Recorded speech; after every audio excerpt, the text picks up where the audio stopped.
은 대통령의 헌법상 통치권이며 고유권한 행사, 이 쟁점에 대해서 말씀드리겠습니다. 이건 저희 변호인들이 수사 절차에서 의견서 통해서 계속 강조하고 있습니다.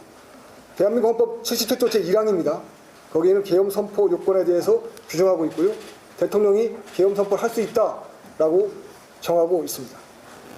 과연 그 요건에 해당하는지 여부는 대한민국에서 오로지 한 사람, 대한민국의 국가원수, 군통수권자인 대통령만 판단하도록 헌법이 결단하고 있습니다. 그런 결단은 우리 국민들의 정치적 결단이 문서화된 것이죠.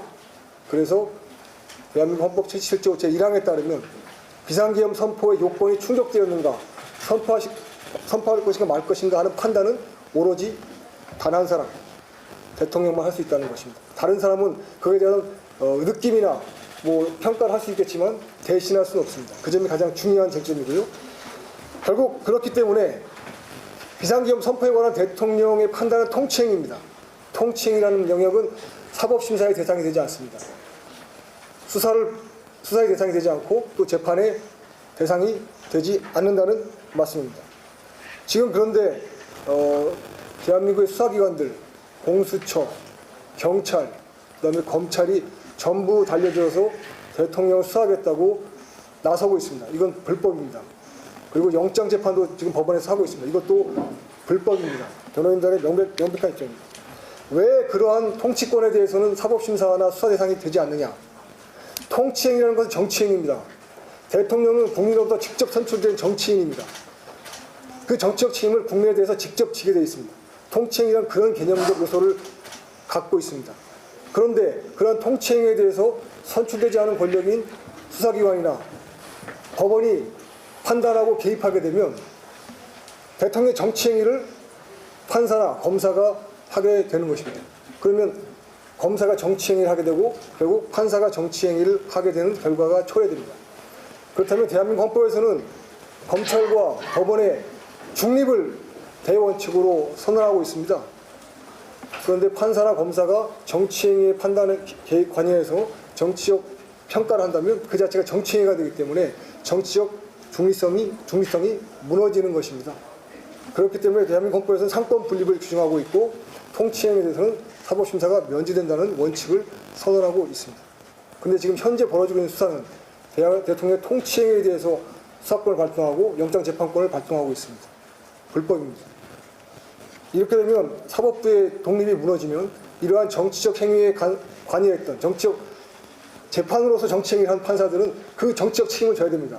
정권이 바뀌면 다 물러나가야 되는 것입니다. 이건 우리 헌법이 채택한 사법 독립 또는 준사법기관인 검찰의 독립 정신과 어긋나죠.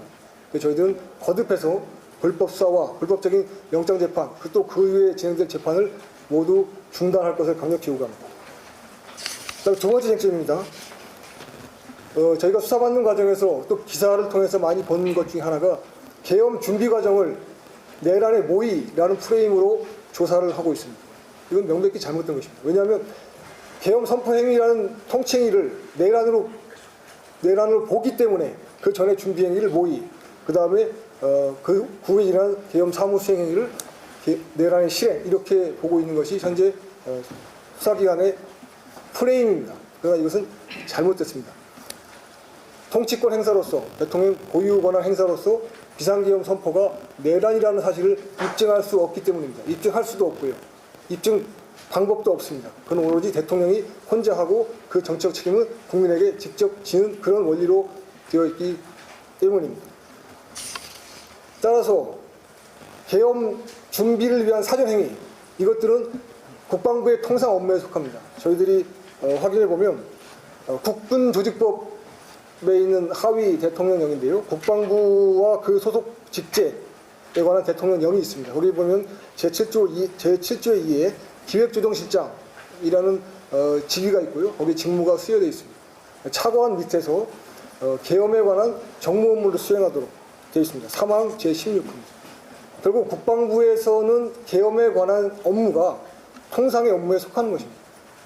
대통령이 언제 비상계엄을 결심할지 알 수 없죠. 그래서 그 대통령을 보좌해서 국방사무를 수행하는 군령과 군정사무를 수행하는 국방부 장관으로서는 항상 비상계엄에 대한 대비 업무를 하는 것이 정당한 업무 수행입니다.